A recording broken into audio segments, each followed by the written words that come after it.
Joining me right now is our very own Jeff Hathhorn. And Jeff, how did your stepdaughter's game go? Good. They won in overtime.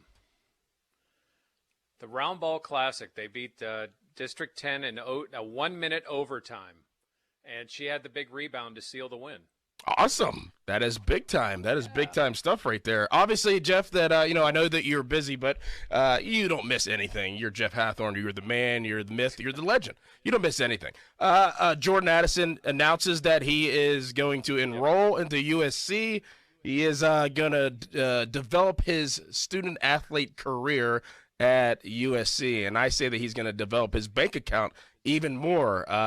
We obviously saw this coming, huh, Jeff? Yeah, I mean, it's a shame that it's come to this. Like, I don't begrudge. Let me start from the beginning.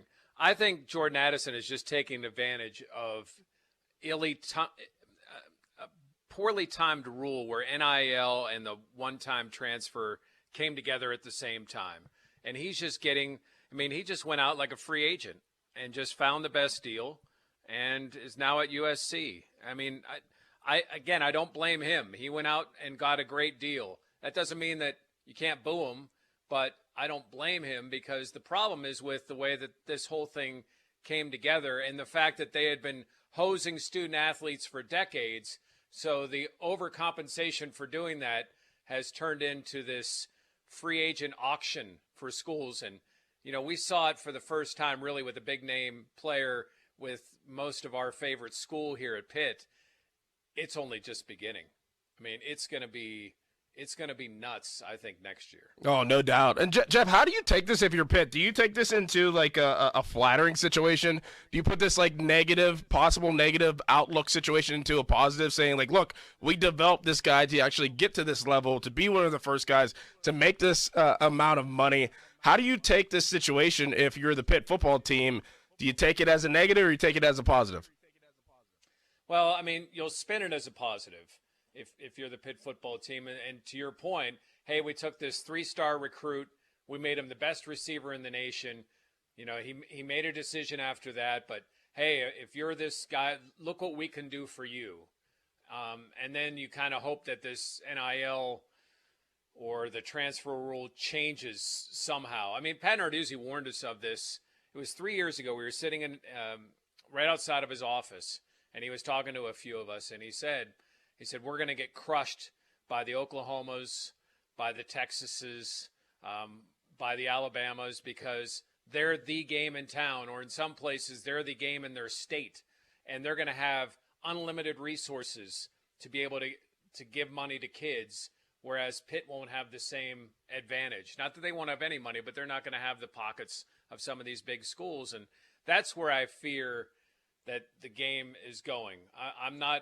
I respect Jay Billis, but I don't think you're going to, he believes that the money is going to spread out all over. It's not. The haves are going to get really rich. And I think at some point, the haves are going to get, the haves will get tired of any rules at all and are just going to form their own league with probably 20, 25 of them. Yeah, how do you put a structure around this if you are if you are the NCAA? I mean, I talked to a very prominent coach in college football, and he said that he can see the direction of it going with schools offering contracts, and in order for a guy to enter the transfer portal or a team to poach a guy from a team, you have to buy out that guy's contract. So say somebody has a $3 million contract, a school comes in has to buy that out and then give the player on top of that what they're offering them. I can't really see how you're going to put a structure around this. That seems like a decent direction. Yeah, I don't know how you structure this, especially with how it sits now and the fact that, the O'Bannon case, kind of opened up the door for, hey, these athletes should have been getting something all along. I think let me go to the start. I think what's wrong with the entire system starts with how the NFL gets off scot-free. There should be a feeder system so kids shouldn't have to go to college to play pro football. Yep.